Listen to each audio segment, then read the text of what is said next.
സ്ഥിര കാര്യനിർവഹണ വിഭാഗം ഗവൺമെന്റിന്റെ ദൈനംദിന പ്രവർത്തനങ്ങൾ നിറവേറ്റുന്നതും ബജറ്റ് ഉൾപ്പെടെയുള്ള ബില്ലുകൾ രൂപീകരിക്കുന്നതിൽ രാഷ്ട്രീയകാര്യ നിർവഹണ വിഭാഗത്തെ സഹായിക്കുന്നതും ബ്യൂറോക്രസി എന്നറിയപ്പെടുന്ന ഉദ്യോഗസ്ഥ വൃന്ദമാണ്. യോഗ്യതയുടെ അടിസ്ഥാനത്തിൽ മത്സര പരീക്ഷകളിലൂടെ തിരഞ്ഞെടുക്കപ്പെടുകയും പരിശീലനം ലഭിക്കുകയും ചെയ്യുന്ന വൈവിധ്യമുള്ളവരും നിപുണരുമായ വിഭാഗമാണിവർ. നിശ്ചിത റിട്ടയർമെന്റ് പ്രായം വരെ കാലാവധി ഉള്ളവരാകയാലാണ് ഇവരെ സ്ഥിര കാര്യനിർവഹണ വിഭാഗം എന്ന് വിളിക്കുന്നത്. നീതിന്യായ വിഭാഗം പൗരരുടെ അവകാശങ്ങൾ സംരക്ഷിക്കുന്നതോടൊപ്പം ഭരണഘടനാ മൂല്യങ്ങളും സംരക്ഷിക്കുന്നു. അതുകൊണ്ട് നീതിന്യായ വിഭാഗം ഭരണഘടനയുടെ കാവലാൾ എന്നറിയപ്പെടുന്നു. കാര്യക്ഷമമായ ജനാധിപത്യ വ്യവസ്ഥയ്ക്ക് സ്വതന്ത്രവും നിഷ്പക്ഷവുമായ നീതിന്യായ സംവിധാനം അനിവാര്യമാണ്. സുപ്രീം കോടതി നമ്മുടെ പരമോന്നത നീതിപീഠമായ സുപ്രീം കോടതി നിലവിൽ വന്നത് 1950 ജനുവരി 28-നാണ്. ന്യൂഡൽഹിയാണ് ആസ്ഥാനം. സുപ്രീം കോടതി ജഡ്ജിമാരുടെ ഔദ്യോഗിക കാലാവധി 65 വയസ്സാണ്. ജഡ്ജിമാരെ കാലാവധിക്ക് മുൻപായി നീക്കം ചെയ്യുന്നതിനുള്ള അധികാരം പാർലമെന്റിൽ നിക്ഷിപ്തമാണ്. ചീഫ് ജസ്റ്റിസും മറ്റ് ജഡ്ജിമാരും സത്യപ്രതിജ്ഞ ചെയ്യുന്നതും രാജി സമർപ്പിക്കുന്നതും രാഷ്ട്രപതിക്ക് മുൻപാകെയാണ്.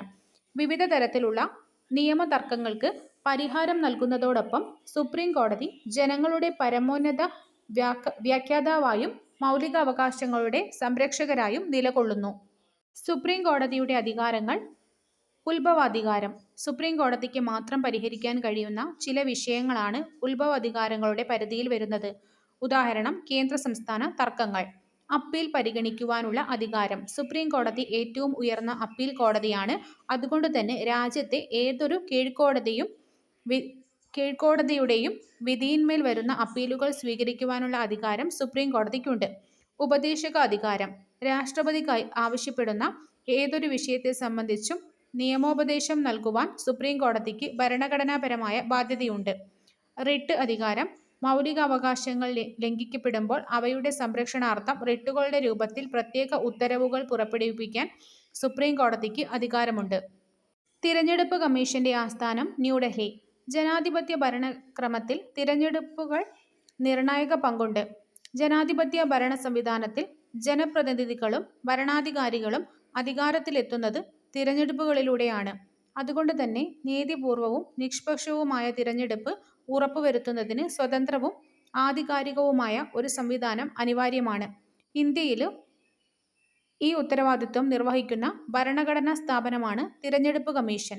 ഭരണഘടനയുടെ ആർട്ടിക്കിൾ 324 പ്രകാരം 1950 ജനുവരി 25-നാണ് ഇന്ത്യൻ തിരഞ്ഞെടുപ്പ് കമ്മീഷൻ നിലവിൽ വന്നത്. തിരഞ്ഞെടുപ്പ് കമ്മീഷണറും 2 കമ്മീഷണർമാരും ചേർന്നതാണ് നിലവിലെ തിരഞ്ഞെടുപ്പ് കമ്മീഷൻ. രാഷ്ട്രപതിയാണ് ഇവരെ നിയമിക്കുന്നത്. 6 വർഷമോ 65 വയസ്സോ ആണ് കാലാവധി. Electronic voting machine. ലോകത്തിലെ ഏറ്റവും വലിയ ജനാധിപത്യ പ്രക്രിയയാണ് ഇന്ത്യയിലെ തിരഞ്ഞെടുപ്പ്. തിരഞ്ഞെടുപ്പ് പ്രക്രിയ കൂടുതൽ സുതാര്യമാക്കുന്നതിനും തിരഞ്ഞെടുപ്പ് കുറ്റകൃത്യങ്ങൾ തടയുന്നതിനും തിരഞ്ഞെടുപ്പ് കമ്മീഷൻ നടപ്പിലാക്കിയ സംവിധാനമാണ് ഇലക്ട്രോണിക് വോട്ടിംഗ് മെഷീൻ. 1982 കേരളത്തിലെ പറവൂർ നിയമസഭാ മണ്ഡലത്തിലേക്കുള്ള ഉപതെരഞ്ഞെടുപ്പിലാണ് ആദ്യമായിട്ട് ഇലക്ട്രോണിക് വോട്ടിംഗ് മെഷീൻ പരീക്ഷിച്ചത്. 2004 പാർലമെന്റ് തിരഞ്ഞെടുപ്പിൽ 543 മണ്ഡലങ്ങളിലും EVM ഉപയോഗിച്ചു. Electronic voting machine control unit, ballot unit എന്നീ 2 യൂണിറ്റുകളാണുള്ളത്. സുതാര്യത ഉറപ്പുവരുത്തുന്നതിനായി voter verified paper audit trail സംവിധാനവും ഉൾപ്പെടുത്തിയിട്ടുണ്ട്. തിരഞ്ഞെടുപ്പ് പ്രക്രിയയുടെ വേഗത വർദ്ധിപ്പിക്കുന്നതിനും ഫലപ്രഖ്യാപനം വേഗത്തിലാക്കുവാനും തിരഞ്ഞെടുപ്പ് ചിലവുകൾ കുറയ്ക്കുവാനും ഇലക്ട്രോണിക് വോട്ടിംഗ് മെഷീൻ സഹായിക്കുന്നു. തിരഞ്ഞെടുപ്പ് കമ്മീഷൻ ചുമതലകൾ. വോട്ടർ പട്ടിക തയ്യാറാക്കൽ, തിരിച്ചറിയൽ കാർഡ് ലഭ്യമാക്കൽ. രാഷ്ട്രപതി, ഉപരാഷ്ട്രപതി, ലോക്സഭ, രാജ്യസഭ, സംസ്ഥാന നിയമസഭാ അംഗങ്ങൾ എന്നിവരുടെ തിരഞ്ഞെടുപ്പിന് മേൽനോട്ടം, നടത്തിപ്പ്, നിയന്ത്രണം. പെരുമാറ്റച്ചട്ടങ്ങളുടെ പ്രഖ്യാപനം, നടപ്പിലാക്കൽ. രാഷ്ട്രീയ പാർട്ടികൾക്ക് അംഗീകാരം നൽകലും ചിഹ്നം അനുവദിക്കലും. തിരഞ്ഞെടുപ്പ് വിജ്ഞാപനം പുറപ്പെടുവിക്കൽ, നാമനിർദ്ദേശ പത്രിക സ്വീകരിക്കൽ, സൂക്ഷ്മ പരിശോധന, നാമനിർദ്ദേശ പത്രിക അംഗീകരിക്കൽ, സ്ഥാനാർത്ഥി പട്ടിക പ്രസിദ്ധീകരിക്കൽ. വോട്ടെടുപ്പ്, വോട്ടെണ്ണൽ തീയതികൾ നിശ്ചയിക്കൽ, ഫലപ്രഖ്യാപനവും തർക്കങ്ങൾ പരിഹരിക്കലും, തിരഞ്ഞെടുപ്പ് ചെലവ് പരിശോധിക്കലും തുടർ നടപടികൾ സ്വീകരിക്കലും. ജനുവരി 25-ആണ് ദേശീയ സമ്മതിദായക ദിനം. 2011 മുതലാണ് ഇത് ആചരിക്കുന്നത്. 1950 ജനുവരി 25-ന് തിരഞ്ഞെടുപ്പ് കമ്മീഷൻ നിലവിൽ വന്നതുകൊണ്ടാണ് ജനുവരി 25 ദേശീയ സമ്മതിദായക ദിനമായത്. സംസ്ഥാന തിരഞ്ഞെടുപ്പ് കമ്മീഷൻ. കേന്ദ്ര തിരഞ്ഞെടുപ്പ് കമ്മീഷനെ കൂടാതെ ഓരോ സംസ്ഥാനങ്ങളിലും സംസ്ഥാനതല തിരഞ്ഞെടുപ്പ് കമ്മീഷനുമുണ്ട്. 73-74 ഭരണഘടനാ ഭേദഗതിയിലൂടെ സംസ്ഥാനങ്ങളിൽ തിരഞ്ഞെടുപ്പ് കമ്മീഷൻ നിലവിൽ വന്നു. ഭരണഘടനയുടെ 243(k), 243(z)(a) എന്നീ അനുച്ഛേദങ്ങൾ പ്രകാരമാണിത് രൂപീകരിച്ചിട്ടുള്ളത്. തദ്ദേശ സ്വയംഭരണ സ്ഥാപനങ്ങളിലേക്കുള്ള വോട്ടർ പട്ടിക തയ്യാറാക്കൽ, തിരഞ്ഞെടുപ്പിനുള്ള മേൽനോട്ടം, നിയന്ത്രണം തുടങ്ങിയ ചുമതലകൾ സംസ്ഥാന തിരഞ്ഞെടുപ്പ് കമ്മീഷൻ നിർവഹിക്കുന്നു. തദ്ദേശ സ്വയംഭരണ സ്ഥാപനങ്ങളിലെ അംഗങ്ങളുടെ സംവരണ സ്ഥാനങ്ങൾ നിശ്ചയിക്കുന്നതും കമ്മീഷനാണ്.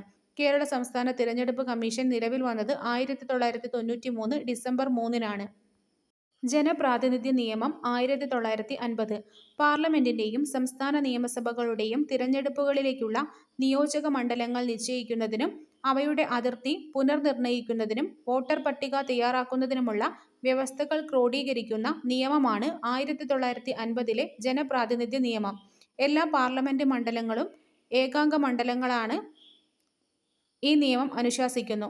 നിയോജക മണ്ഡലങ്ങളുടെ വിഭജനം, പുനർനിർണയം, മുഖ്യ തിരഞ്ഞെടുപ്പ് ഓഫീസർ, ജില്ലാ തിരഞ്ഞെടുപ്പ് ഓഫീസർമാർ, വോട്ടർ പട്ടിക തയ്യാറാക്കുന്നതിനുള്ള ഇലക്ടറൽ രജിസ്ട്രാർ ഓഫീസർമാർ എന്നിവരുടെ നിയമനം, വോട്ടർ പട്ടിക തയ്യാറാക്കൽ തുടങ്ങിയ കാര്യങ്ങൾ ഈ നിയമം വ്യവസ്ഥ ചെയ്യുന്നു.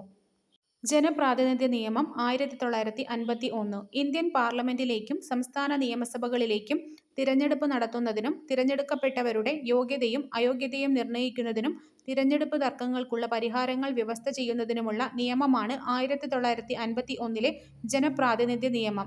ഈ നിയമത്തിൽ തിരഞ്ഞെടുപ്പുമായി ബന്ധപ്പെട്ട കുറ്റകൃത്യങ്ങൾ, പാർലമെന്റ് അംഗങ്ങളുടെ അയോഗ്യത, യോഗ്യതകൾ എന്നിവയെക്കുറിച്ചും പ്രതിപാദിക്കുന്നു. പാർലമെന്റിലെയും സംസ്ഥാന നിയമസഭകളിലെയും അംഗങ്ങളെ അയോഗ്യരാക്കുന്നതിനെക്കുറിച്ചും തിരഞ്ഞെടുപ്പ് സംവിധാനത്തെക്കുറിച്ചും മുഖ്യ തിരഞ്ഞെടുപ്പ് കമ്മീഷണർ, ജില്ലാ തിരഞ്ഞെടുപ്പ് ഓഫീസർ, തിരഞ്ഞെടുപ്പ് നിരീക്ഷകർ, റിട്ടേണിംഗ് ഓഫീസർമാർ എന്നിവരുടെ ചുമതലകളും യോഗ്യതകളും ഈ നിയമത്തിൽ നിർവചിച്ചിരിക്കുന്നു. ഇന്ത്യയിലെ ആദ്യത്തെ മുഖ്യ തിരഞ്ഞെടുപ്പ് കമ്മീഷണറാണ് സുകുമാർ സെൻ. 1993 ഒക്ടോബർ 12-നാണ് ദേശീയ മനുഷ്യാവകാശ കമ്മീഷൻ നിലവിൽ വന്നത്. ന്യൂഡൽഹിയാണ് കമ്മീഷന്റെ ആസ്ഥാനം. ചെയർപേഴ്സൺ ഉൾപ്പെടെ 6 അംഗങ്ങളാണ് കമ്മീഷനിലുള്ളത്. വിരമിച്ച സുപ്രീം കോടതി ചീഫ് ജസ്റ്റിസ് അല്ലെങ്കിൽ സുപ്രീം കോടതി ജഡ്ജിയായിരിക്കും അധ്യക്ഷൻ. രാഷ്ട്രപതിയാണ് കമ്മീഷൻ അംഗങ്ങളെ നിയമിക്കുന്നത്. 3 വർഷം അല്ലെങ്കിൽ 70 വയസ്സാണ് കമ്മീഷന്റെ ഔദ്യോഗിക കാലാവധി. മനുഷ്യാവകാശ സംരക്ഷണ നിയമം 1993. മനുഷ്യാവകാശ സംരക്ഷണത്തിനും അനുബന്ധ കാര്യങ്ങൾക്കുമായി ദേശീയ സംസ്ഥാന തലങ്ങളിൽ മനുഷ്യാവകാശ കമ്മീഷനുകളും കോടതികളും സ്ഥാപിക്കാൻ നിർദ്ദേശിച്ചുകൊണ്ട് നിലവിൽ വന്ന നിയമമാണ് മനുഷ്യാവകാശ സംരക്ഷണ നിയമം. 1993 സെപ്റ്റംബർ 28-നാണ് നിയമം പ്രാബല്യത്തിൽ വന്നത്. ഇത് പ്രകാരമാണ് ദേശീയ, സംസ്ഥാന തലങ്ങളിൽ മനുഷ്യാവകാശ കമ്മീഷനുകൾ പ്രവർത്തിക്കുന്നത്. ഈ നിയമത്തിൽ മനുഷ്യാവകാശ കോടതി, ദേശീയ മനുഷ്യാവകാശ ന്യൂനപക്ഷ കമ്മീഷൻ, ദേശീയ പട്ടികജാതി കമ്മീഷൻ, പട്ടികവർഗ കമ്മീഷൻ, ദേശീയ വനിതാ കമ്മീഷൻ, സംസ്ഥാന മനുഷ്യാവകാശ കമ്മീഷൻ എന്നിവയെ നിർവചിച്ചിരിക്കുന്നു.